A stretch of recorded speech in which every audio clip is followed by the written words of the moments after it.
Here we got a Gen 2 LT1 5.7 350 small block Chevy. Pretty much the last of the small block Chevys put into cars.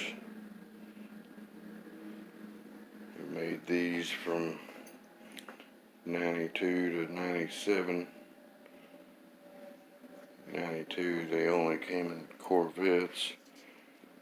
93 we started putting them into F bodies and Impalas and Buick Roadmasters and shit. They even made a 4.3 V8 version of one of these. Pretty much had a 305 bore with a 3-inch stroke, so a 3.760 bore with a 3-inch stroke. One of those would be good to pull the crank out of and put into a 350 LT1 and build a 302. Be a pretty cool build. This is a 1997 LT1. Come out of a 97 Trans Am.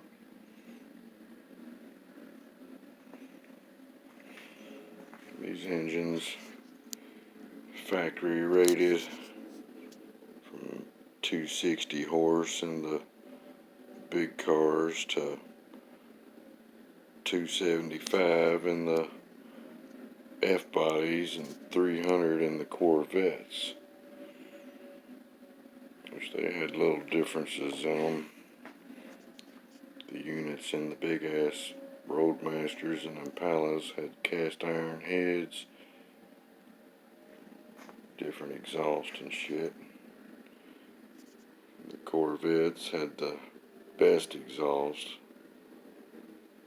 I think they had bigger cam. But those factory numbers, you put one of these on a dyno with nothing but a pair of long tube headers, they make 360 to 380 horsepower depending on what kind of shape it's in. But I've seen a few of them, stock ones on dynos, and that seems to be the range they fall in, around 400 pounds of torque, 390 to 400 range. But that's with no accessories, long tube headers, a perfect tune, run cold, like 150 degree engine temperature, shit like that. But these are damn good engines. They have a lot of potential. The ones that come in the Camaros and Trans Ams and Corvettes and shit come with a pretty good pair of aluminum heads from the factory. They're angle plug, small chambered.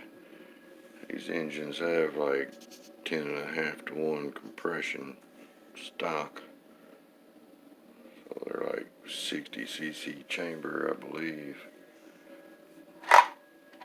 These heads come with screw-in studs, guide plates, got helicals in the holes for the screw-in studs. They come with a decent hydraulic roller, but what these engines need is a cam swap. You can run them at stock intake. It'll support quite a bit of power also. There's NHRA stock eliminator versions of these engines putting out well over 500 horsepower, running high tens and shit, with the heads and intake and shit that came on them factory. A person can take one of these and put a bigger cam in it. It's already got a roller cam in it, so it's real easy to swap a bigger one in it, and then put some 202 160 valves in the heads, bowl port the heads. That's about all they really need. They'll support 500 plus horsepower. That's a short runner intake on them bastards. You can take one of these, and if you want to do away with all the OptiSpark and the EFI and shit, GM makes a dual plane intake that looks similar to a Performer RPM dual plane that bolts on these and accepts a 4-barrel carburetor, and a distributor will fall right in there like any small block Chevy.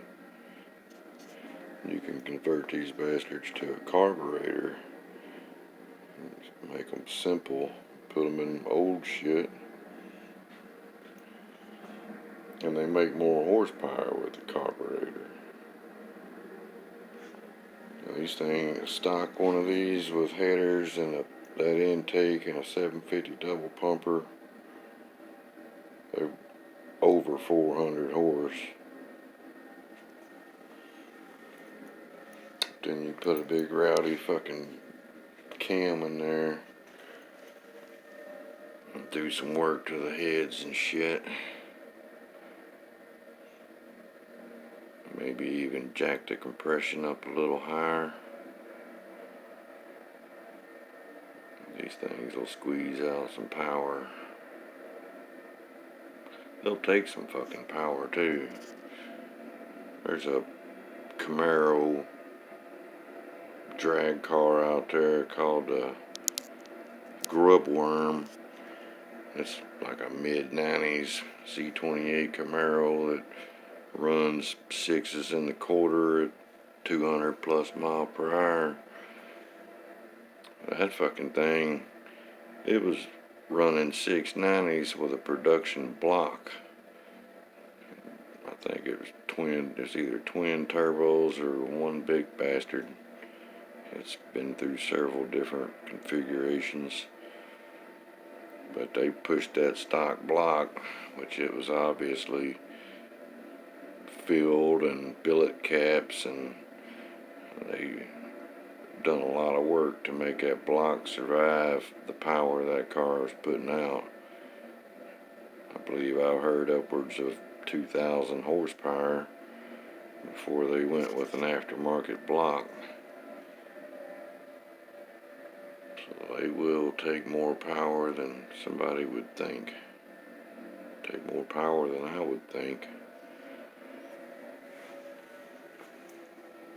These fuckers, if a person wants to run a single plane intake on them, you can drill out change the bolt pattern on the heads to a conventional style, and then run a intake of your choice and just block off the water neck, because the thermostat housing and shit's on the water pump.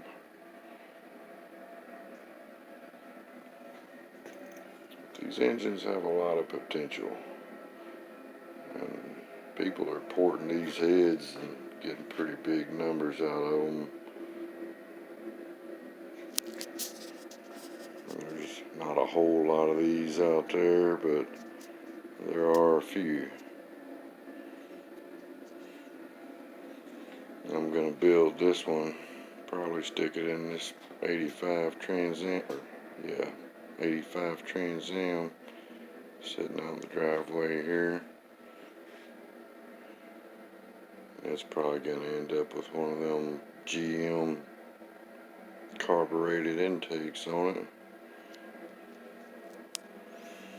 There's also a front drive water pump with a provision for a distributor. I've seen years ago on a few of them where you could have just a regular distributor mounted in the front of the engine. That would come in real handy in a 4th gen, converting one of them to a carburetor. So there's not much room.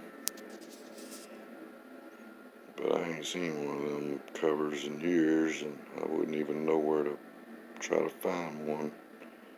But they do exist.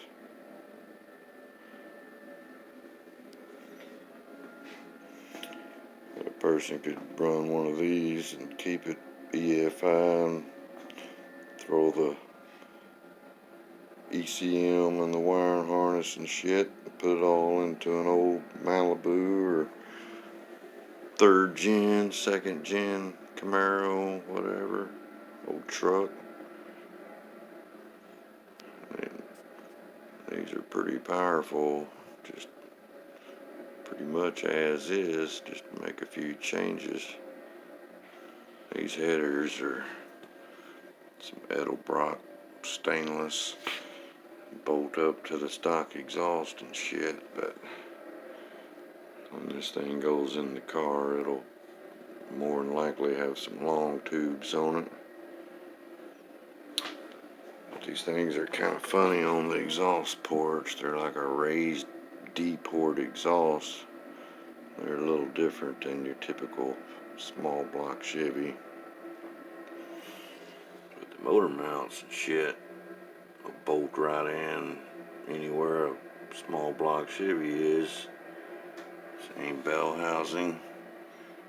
Hell, the fucking crank and rods and pistons and shit interchanges.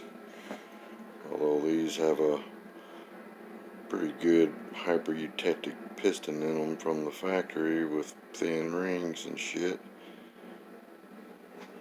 I believe the valve reliefs are shallower to get the compression up a little bit. These are pretty damn good engines. In stock form, they'd run 13s in the quarter. But you look what the stock and super stock versions of these things are doing. The super stockers are 650 horsepower. The stockers are over 500. So you look at a stock or a super stock mid-90s F-body, they'll be popping 4-foot wheelies and running 9s in the quarter and shit. You can't tell they're stock or super stock. They just look like full-bore race cars. And they're using mostly stock shit. So these things have tons of potential. One of these be the easiest 450, 500 horse small block you can build. Because it don't take much to get there with the stock engine. But there you go. LT1 350.